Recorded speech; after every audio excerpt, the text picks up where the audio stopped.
Gitmiş olsaydı ne olurdu? Kendisine ciddi bir prestij kaybı yaratacaktı. Halkı açısından da bu prestij kaybı olacaktı. Çünkü davet edilmediğiniz bir yerdesiniz. Davet edilmediğiniz bir yerde işin ilginç yanı sizin geleceğiniz konuşuluyor. Dolayısıyla bu balans, tabir yerindeyse balans ayarını hem ABD'ye hem de Rusya'ya çekme gereği hissetti Türkiye'ye gelerek.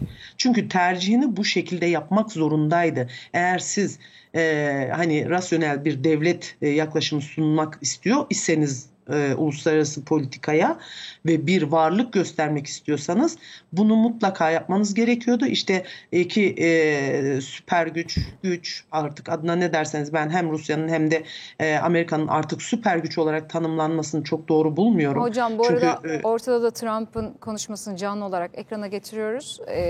Siz konuşurken de araya girebilirim, baştan da söyleyeyim. Altta da yazıyor aslında. Hani Riyad'daki görüşme özelinde cümleleri.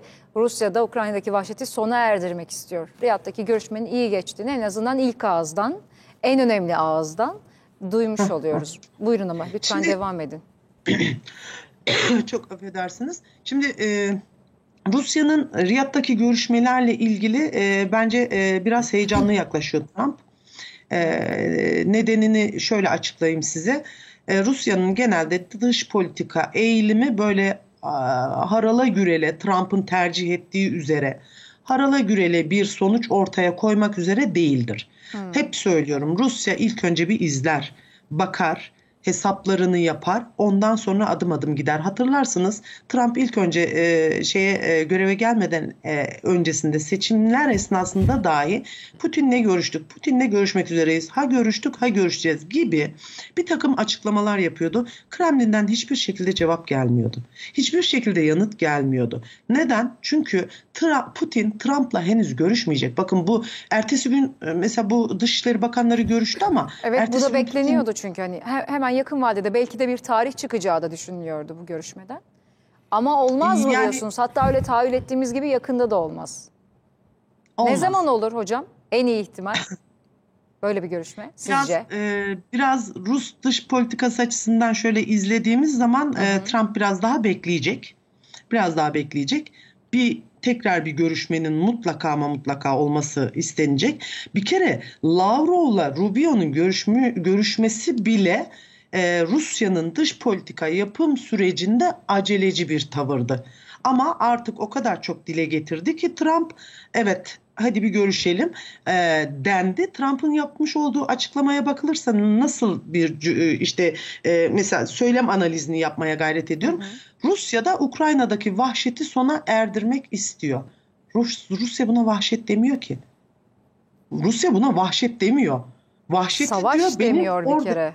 Tabii ki demiyor ama siz vahşeti kullanıyorsunuz. Bakın, Trump açıklamalarında da ciddi bir hata yapıyor şu an Rusya'ya karşı. Söz konusu Rusya'ysa Rusya'ya karşı. Yani bu açıklamalar Rusya nezdinde sert bir yankı bulabilir mi mesela? Hayır.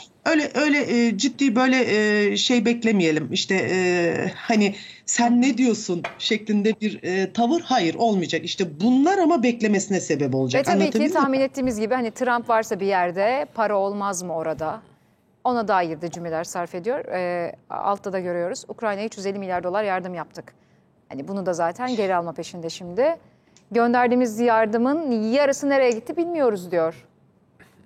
Evet.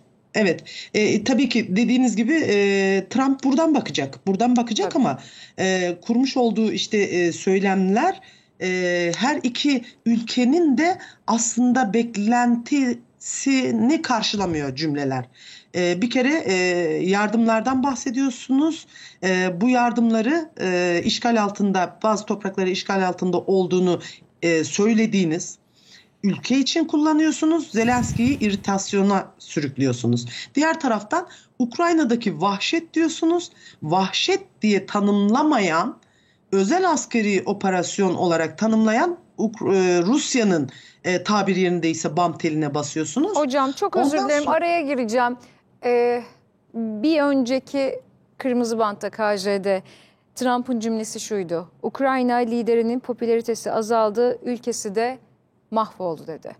Hani o masada niye yok? Yahu olur mu o masada? Yani Ukrayna'dan bahsediyoruz. Oradaki savaş bitecek ama Ukrayna niye yok derken aslında zaten hani yoksun ki, yani yok hükmündesin cümlesinde Trump'tan duymuş diyebilir miyiz? Hani popülaritesi azaldı. Hani bir ülkedeki savaş bitecek ve bir masada oturacaksa o liderin popülaritesine mi göre karar veriliyor?